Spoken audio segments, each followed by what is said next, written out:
Welcome to Samba Samba. Enjoy the video.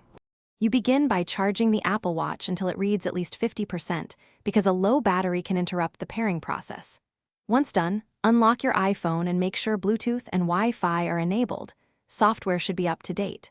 Open the Watch app, tap Start Pairing, and center the watch face in the iPhone camera view.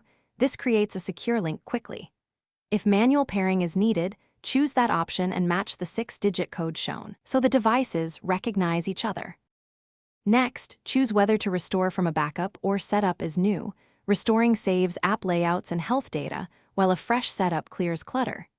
Make sure you sign in with your Apple ID so activation lock and iCloud syncing work. This secures your device and syncs activity, health, and messages. Then select which wrist you wear the watch on, create a passcode, and configure Apple Pay and Emergency SOS. These steps protect your data and enable quick payments. Finally, allow the watch to finish syncing apps and content. This can take several minutes depending on data. Once synced, adjust notification settings, choose watch faces, and set complications so the screen shows the info you need. Make sure health and activity goals are configured, and test Apple Pay and calls.